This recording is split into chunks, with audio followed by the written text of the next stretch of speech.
De- Dear friends, do not go far. We are beginning shortly.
Oj. Precis, tvära kast. Ja, det är verkligen speciellt.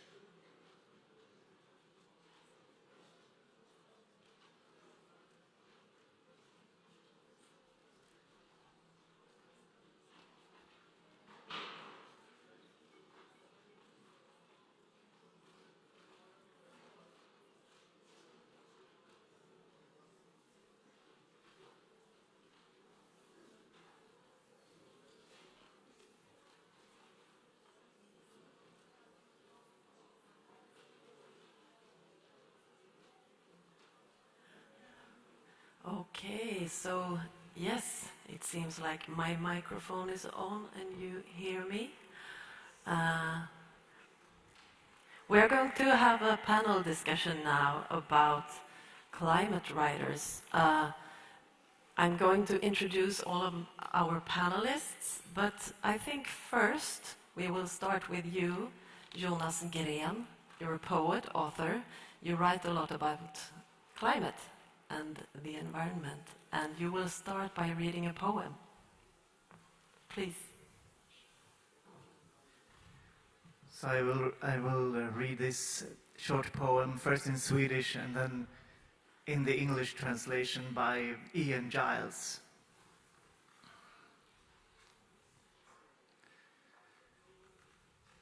In och ut ur lungorna, det jämlikt utsmetade utrymmet.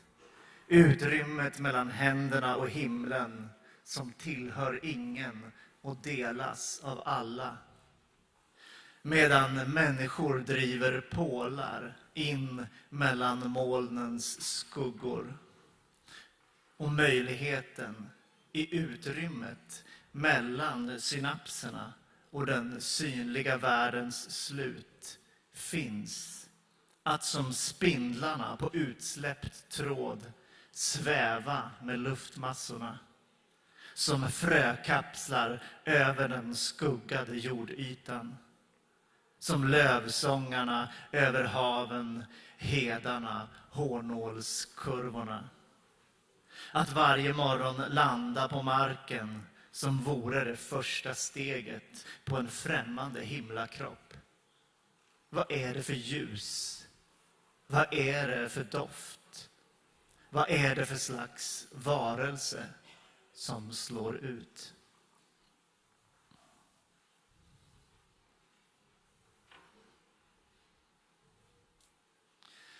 In and out of the lungs, the evenly spread space, the space between hands and heaven, that belongs to no one and is shared by all.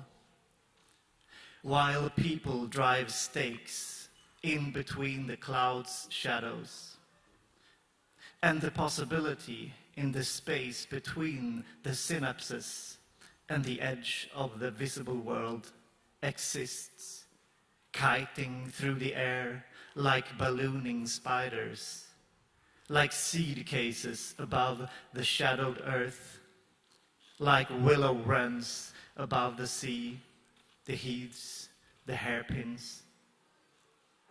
Every morning landing on the ground, as if it were the first step on a strange heavenly body. What is that light? What's that smell? What's that creature bursting forth? Thank you.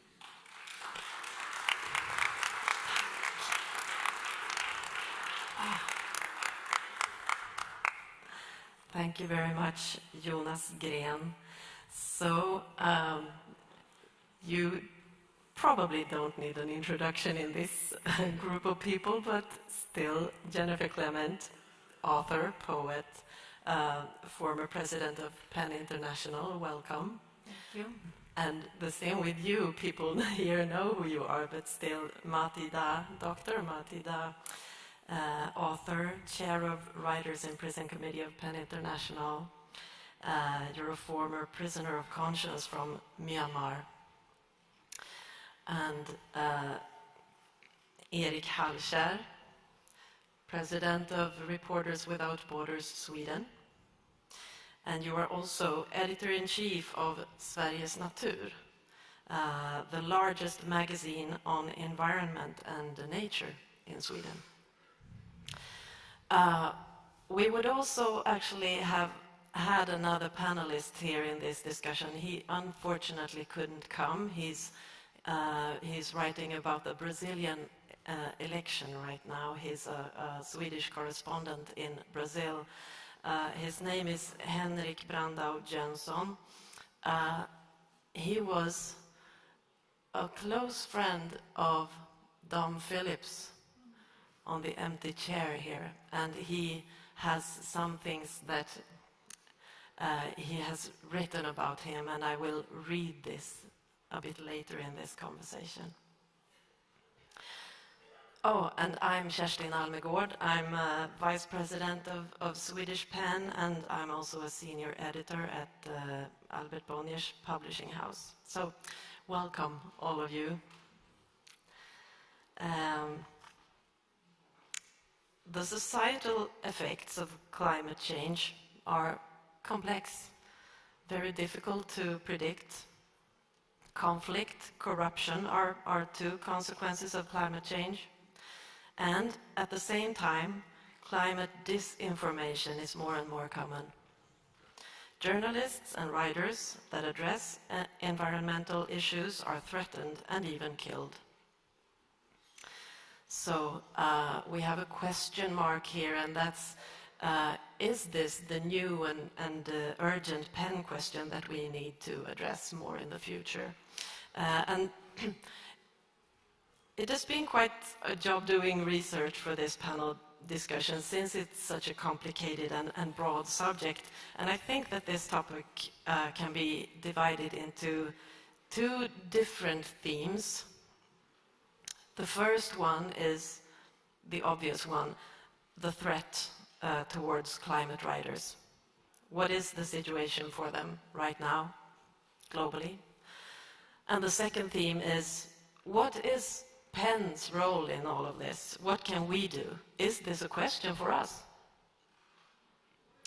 So if we start with the first theme, the situation for climate writers and journalists, I would like to start to give the word to you, Jennifer. What do you see? What's the situation right now? Well, the situation is one in which we foresee that the threats to writers and journalists covering the environment is only going to get worse.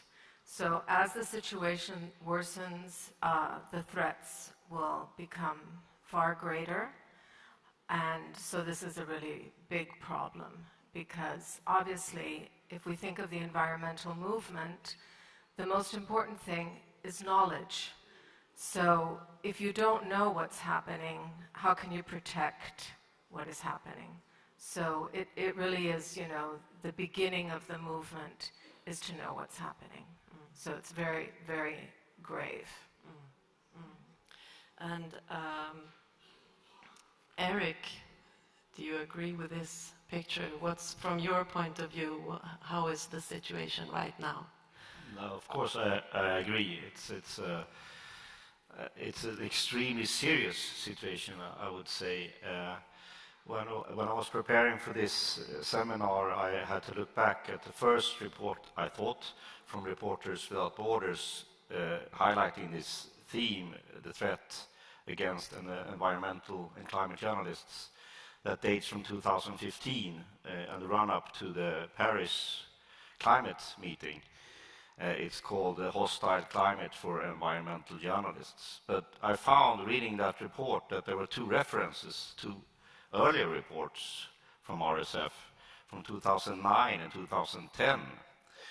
So from our point of view, this has been a question for a pretty long time, and we, as Jennifer says here, it's been becoming more and more serious for every year. We made a follow-up to this 2015 report in 2020, and we could just see that the attacks had gotten worse and expanded, because we, of course, I think most people here know we can pinpoint the regions where this is a great problem. It's in Southeast Asia and in Latin America, where we see the biggest threat against environmental and climate journalists.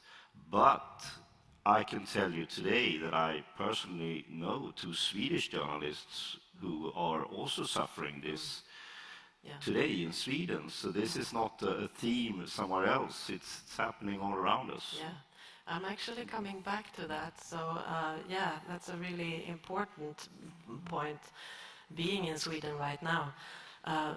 Tida, what's your view? Well, I think when we talk about the climate change, we should seriously think about the political climate. That's the real reasons, I think. Every countries on earth, we just overexploit the resources. That severely impact the climate. But not just the country, but the politics, the governments, you know, all the political climate severely impacted. And of course, the journalists or the writers, when we write, when we express, we became the threats. You know, we having threatened by, not directly by the climate change, but directly from the political climate stakeholders like governments and some other business investment. Because, for example, like in Southeast Asia, you know, most of the root cause of the climate change is multinational big investment and the projects directly related to making severely effective on the climate, you know, for example, like the over-exploiting the natural resources from the big countries, like in my countries, deforestation and taking off all the real earth from the ground, something like that. So this kind of things is almost always related to the corruption also. So when the journalists and writers talk about the corruption, and we have been threatened. So threats is not just directly from the climate change pieces, but also from other part of the political climate situation. That's very true. I read somewhere that, for example, China have big interests in Myanmar, and they want to build a gas pipeline and oil pipeline. Rare earth is now becoming very, very, because we have many, and they want to take our rare earth. Yeah. And Eric, I also saw those reports and the reports from 2009, 2010 saying that things are becoming worse. The report in 2015 saying, yes, it's becoming worse than before. So, and in that report, they say that the deadliest countries in 2015 were India and Cambodia. Is this the same today? India is still the most deadly country, but I would add several countries: Myanmar, Mexico, Colombia, Brazil. Tom Phillips is a clear example of this. Yes. So it's easy. RSF is very good at that, pinpointing and putting colors on countries, but this is a problem in all countries, more or less. And it also tend to focus a lot on killing of journalists or writers. But if you broaden this into the juridical harassments or just threats and harassments or slaps, you try to fine journalists and writers with billions of dollars. It's a huge problem. You see it in France, in the States, so I would say that, as you say, you put your foot into, you start a story investigating corruption or private investments, but you end up in a story that's about climate change, and suddenly you have stepped into a big issue with lots of private interests, and you personally, as a reporter, become a threat to this private company or private companies or state interests like China. So. Yeah, exactly. According to the environmental organization Global Witness, Brazil is one of the most dangerous countries.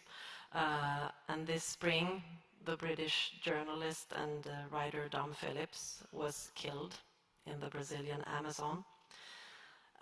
He and Bruno Pereira, a Brazilian indigenist, which is, I had to look that up, he was an expert in indigenous people in Brazil.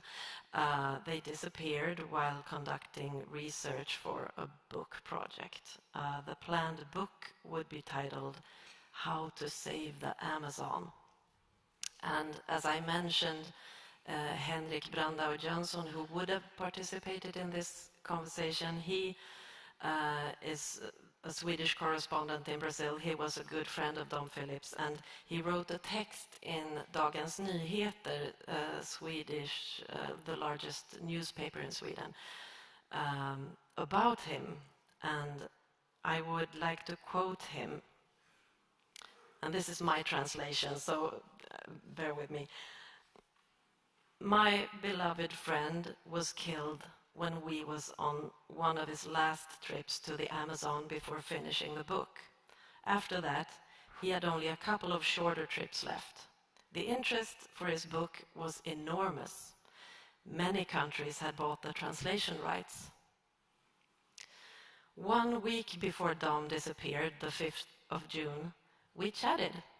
I asked how the book writing was going. It's coming on fine. Long way to go, but I have taken a big bite, he replied. Those were his final words to me. We will never read his book about the Amazon. That book was also killed when he was shot in his boat on the Itaquai River and was buried 3 kilometers into the rainforest. So, books are killed with the people that want to write them. And as you were saying, Eric, this is not only a problem for other countries, as we have maybe regarded this in Sweden for some years. It's getting closer and closer. And you published a report also this June, focusing on the countries around the Barents Sea, that's Norway, Sweden, Finland, and Russia. Could you please describe a bit the contents of that report? Absolutely. We wanted to turn the focus on our own backyard, and it's the north of Sweden with lots of natural resources, north of Norway, north of Finland, and the northwest or north of Russia. It turned out doing this report that we could find easily reporters in all of these countries struggling against several obstacles to cover climate or environmental related issues. Of course, it differs from different countries. In Russia, we talk about state sanctioned violence or violence from or threats from companies, private sector companies. But in Sweden, for example, we're talking about small media in small, not villages, small cities, and they are struggling also within their own, the owners of the media companies, because they don't see what's so interesting about this. And they're also close to the neighbors and the people living there who have their work, their jobs in the forest or in the mines, or they are seeing people, young people leaving, going to Stockholm or abroad, leaving their local, where they were born. So there's also a struggle internally for the resources and the importance of this. And they often also end up, just as you said, and he said, investigating an investment, and it becomes bigger, but there they are stopped because it's getting too complicated and or maybe we shouldn't do this because it's going to be a bit dangerous, or we won't wake this dragon, sort of, which is also a threat, because then we need to highlight this and get more reporters out to do this, so also the media companies see that this is something that they can invest in, which sadly is the truth. Journalism is also an investment. It's really true. This weekend, it was a book fair in Sweden, in Gothenburg. You too participated in a climate discussion a lot like this one. The third panelist was Isabella Lövin. She's a Swedish politician for the Green Party in Sweden, and she used to be Minister of the Environment between 2019 and 2021. After this panel discussion on the book fair, something happened that hasn't happened before, as far as I know. And Jennifer and Tida, could you please tell us what happened? Do you want to tell what happened? Well, I'll just briefly tell what happened. She was, as she left the meeting, she was harassed by some fake reporters wanting to get video of her, which they could use in some sort of fake news, aggressive situation. But what I'd really like to address is question 2 that we never got to. Yes, we are coming to that one. I promise you. Okay. We are getting back to question 2, yes. Okay. Yeah.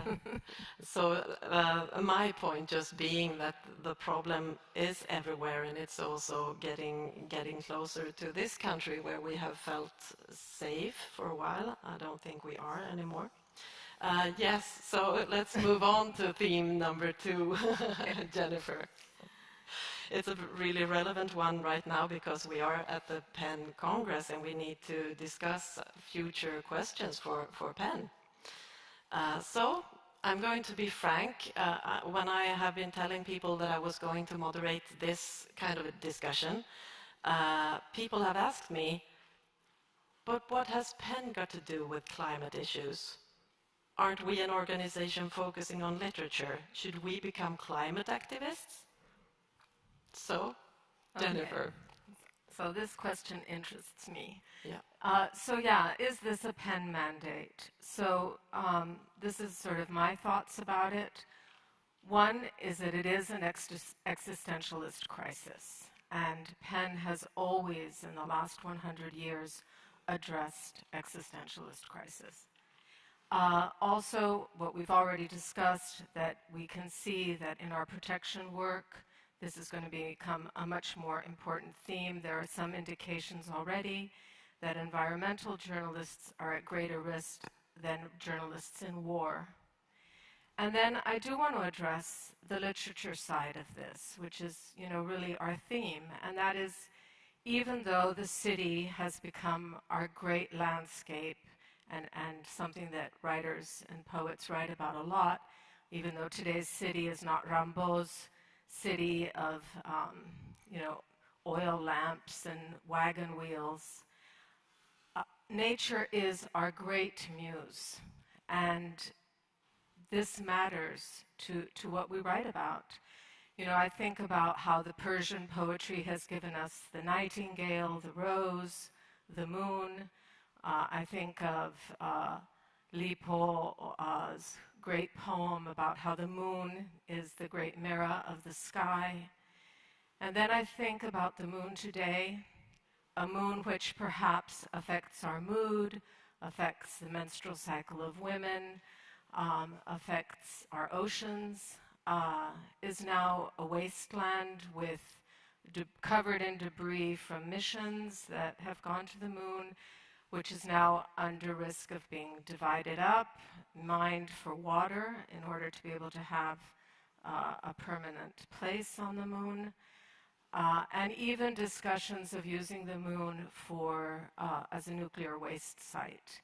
So I ask myself, you know, can we fall in love without the moon? Can we write poetry without the moon? And so therefore, this is the reason why I think that it is a topic for us. Nature is our great muse. Thank you. Do you agree, Tida? Sure, I think this is the time of the information outbreak, not just the pandemic, but also the information. And we need to seriously think about our social media climate. The social media climate making us more instant response based on the instant not the free flow, it's pretty much AI-generated flow of the information hit us and we try to instantly respond it. That's a little bit undermine our concept of the being related to the nature, you know.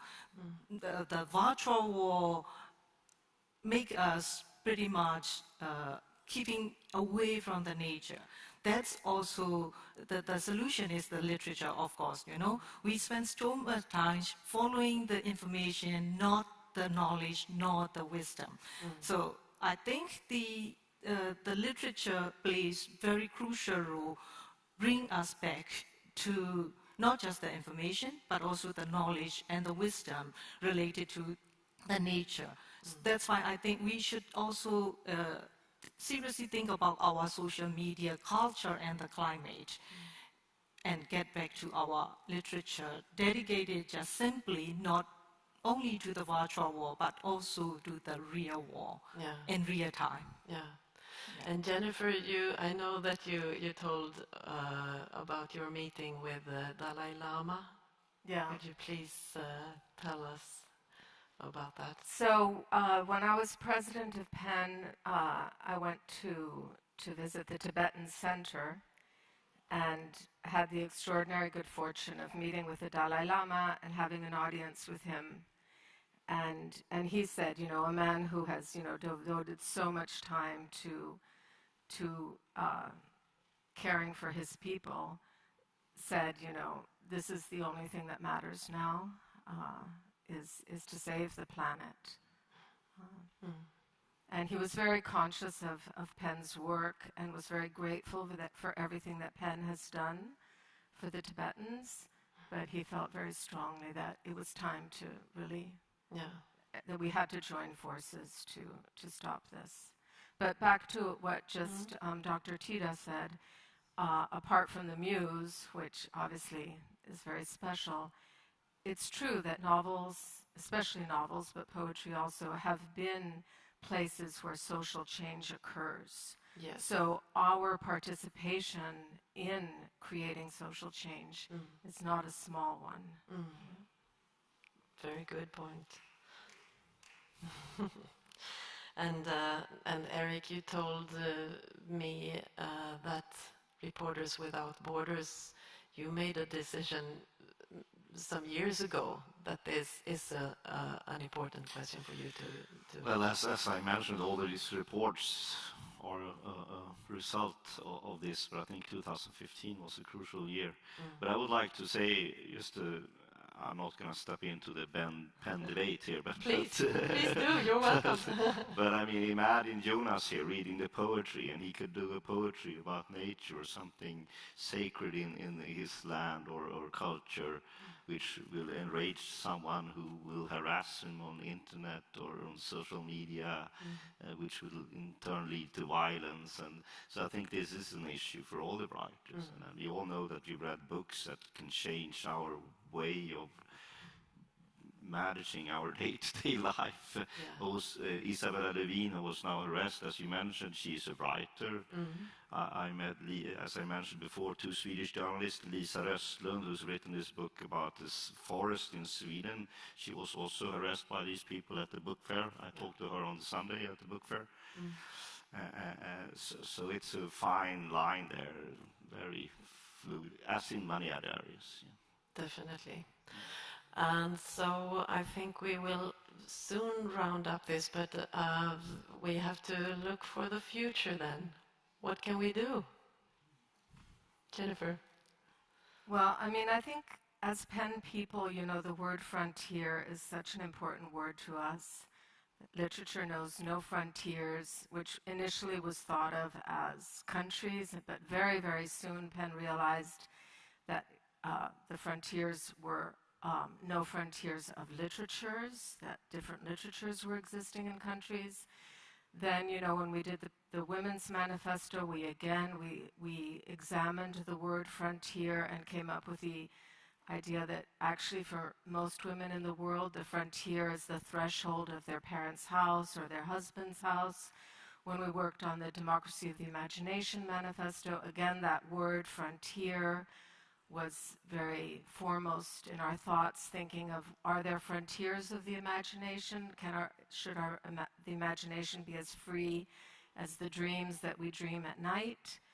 And I think, you know, the only way to save the planet is that even though we agree that sovereignty of countries needs to be respected, as in the case of Ukraine, of course, in order to save this planet, we're not going to be able to think about frontiers anymore. Because, I mean, nature doesn't know that there is a border between Mexico and Guatemala. I mean, that's another thing that, you know, PEN can once again explore this idea that is very much a concept that we hold dear. Yeah, definitely. Tida? I think as a writer, we can build the culture of appreciation and respect, not just to each other among the human beings, but also to the nature, to the other creatures on the earth, to the other living things like trees and some other things. So this is very rare, you know, that's what I feel. You know, we have been pretty much ignored about our strength of appreciations to the others and to the nature. You know, that's we should build with our ability to convince through our weapons, the pen. We can convince we can change this kind of the culture of appreciation and respect, not just to the human being, but also to the natures. Yeah. That's what we can do. Yeah. And what do you think, Eric? What can we do? I think it's very important that we stand together and could connect our struggles and networks as writers, journalists, defenders of freedom of expression. In Sweden, this is going to get worse. We have in Sweden a reporter writing for Expressen, one of the largest tabloids, about a mine in the north of Sweden. She does a story about the company behind the mine, and the director of the mine, a former Swedish minister, calls her a Sami on social media. She's an activist. She's biased. It's outrageous. And this just goes on. No one does anything. He just lives his life. And she loses her job for other reasons, but that's an harassment. Lisa Röstlund, she challenges the forest industry in Sweden for the largest newspaper in Sweden. And the whole industry makes an investigation to challenge her investigation. This is going to get worse. And I always take our work in Colombia as an example. Killing journalists can only be saved by the journalists themselves working together and stay behind their backs. This is a huge challenge in Mexico. You still haven't succeeded with this in Mexico. We try to help and to support this, but you need, when a journalist is arise from an attack to a writer, another journalist or writer needs to stand behind that writer. And I think this is very important. I think this is my message. Yeah. And I think this is a perfect message to end this discussion with, like collaboration, working together, doing this together. And for the question mark that I had in the beginning, I guess this is the new future question for PEN. Certainly one of them. Yeah, yeah. Okay. So thank you very much. Thank you. Thank you.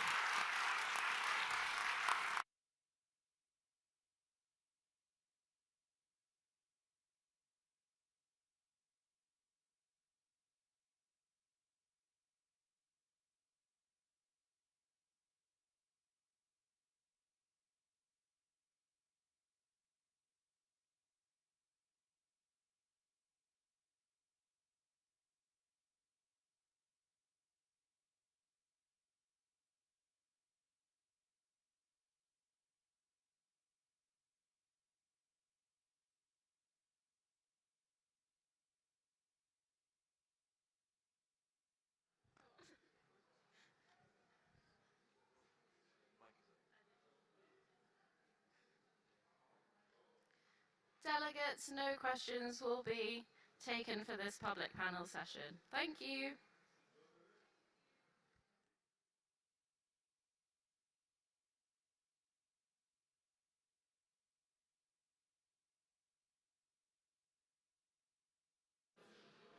That's why I'm waving. That's why I'm waving. Palm in there. Palm in there.